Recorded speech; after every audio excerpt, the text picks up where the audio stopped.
In this video we are doing a performance review of these, the Adidas Takumi Sen 8.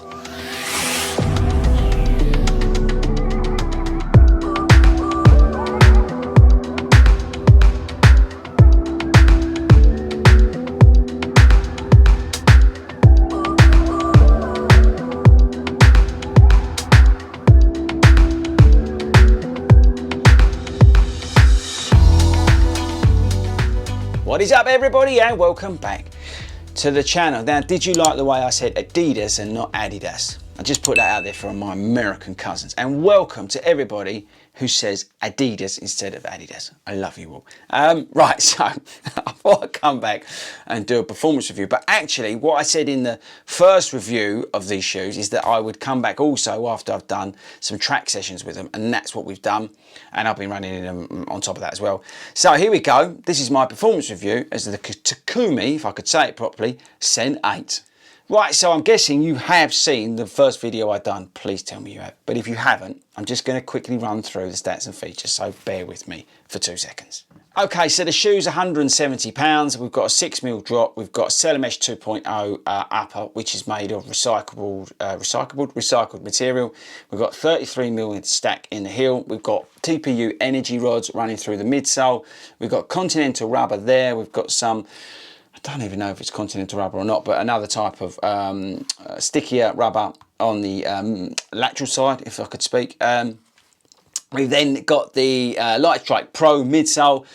We've got some little bit of foam around the heel, not too much. We've got a gusseted tongue. We've got the worst laces I've ever seen on a £170 pair of shoes. And weight, because the weight is important on these shoes. We've got 198 grams. It's settled down, which is 7 ounces dead. Now this is a UK 9.5. They fit true to size, although watch your sizing a little bit. Mine do pinch in a touch here if I lace them up a little bit too tight across the midfoot. I've got to watch it. I go tight there, loose there, tight there. So just be careful with your sizing on the shoe.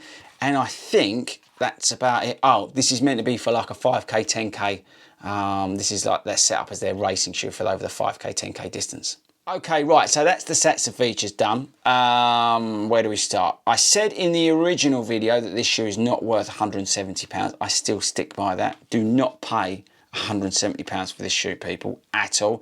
I picked it up, and I'll get it out of the way so it's not, it's just turning off the scales. I'm not like multitasking today. Let me know in the comments, can you multitask? But yeah, I said it's not worth £170 because it's not versatile enough. I still stick by that. I got them cheap. I got a discount code like 35% off or whatever it was, and I got them for like 110, 120 quid, something like that. I can't remember. I put it on Instagram. Follow me on Instagram, people. So I still stand by that. Do not pay £170 for this shoe. It's not worth it because it's not that versatile. But what I did say, and I still stick by, is that I really like the shoe. It is a lot of fun. It is a lot of fun. I've really enjoyed doing training runs in this. This is not a race day shoe for me, even though it says it is a 5k shoe. I've worn it a park run, had great fun with it a park run, but where it's really come into its own for me was on those track days. I filmed some sessions for the channel, and we did some track sessions and stuff like that. And it's been great. It really was just so much fun on the track. It was really nice because I think also on the track, I don't know about you, but if you do go to the track, you're trying to concentrate on form a little bit better, improving your cadence and all those little elements, you know. So I always try and perform as best I can when I'm on the track so I can get the most out of the session. And I really felt that that's where the shoe came to life. I really like the low stack on it. I really like the fact that when I get on my toes and I chase after it, if I'm doing, as I said, a high effort session, it really comes alive.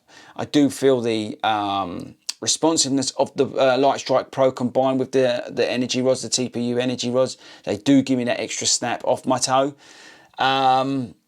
It's not as leery as a Vaporfly, and I think actually, and I'm going to do a video comparing the two.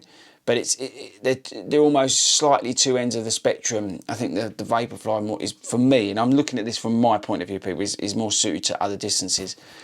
I think this is great fun for training runs on the track and doing park run. I think that's where it comes into its own for me, and that's why I bought the shoe, because in marathon training, the block that I'm going to be working on, and the second block towards the end of the year, I'm going to be hopefully spending more time on the track than I ever have done, and that is why I bought the shoe, because I want to use it on the track and get the most out of those sessions. And this shoe, the feedback I get from it on the track, and even on some of those higher effort sort of runs that I'm doing along the road, they're not very interesting, but the responsiveness I get out of this, it's really noticeable versus some of the other shoes that I do running. So yeah, I've really enjoyed it.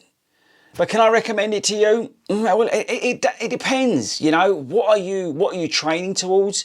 Are you like one of those elite ninja people? Well, what I've got to say about this should probably mean nothing, because my running form and my speed is completely at odds to you. If you're an everyday runner, I don't think necessarily this offers good value and good versatility. If you're sort of like me, trying to get better and trying to spend more time at the track and improving at that high end in terms of effort level and speed, then yes, I think it's worth putting this weapon into your arsenal. I think that's probably the biggest takeaway for me. If you can justify the 100 and whatever you spend, you know, if you get a code on a shoe that you can use for those high efforts, then I would say it's probably worth it. This shoe is going to replace, sadly, because I absolutely love it, my Speed Elites from Skechers, mainly because I've just chewed the bottom of the outsole up, and that's what this shoe is going to be replacing. It is the shoe, like I said, that I'm going to be using on those high efforts, those strides, those intervals, and all that kind of stuff. This is what this is doing for me. So yeah, to conclude, finally, I think it is an interesting shoe. I think it does offer something, but not to everybody. The versatility is limited. I don't think you need it if you're an everyday runner and you're just, out there training for whatever you're training for. I don't think you need to spend that extra money on that. I think if you're like me and you're trying to improve in a certain area on that speed side of things, then that is probably where it comes in. I think it does also, and just throw this out there, I think it is a kind of a low stacked alternative to maybe something like a Saucony Endorphin Pro. If you like the Pro because it's stable, right, this could be a good training companion versus the Speed. That's the other thing I wanted to throw out there before I finish the video. But it is lightweight, it is fun, it does, it does give you everything you need, but you really need to be working on your form, be committed to the speed in which you're putting into that session to get the most out of the shoe. Right, I think that's it. Have I helped? Let me know in the comments.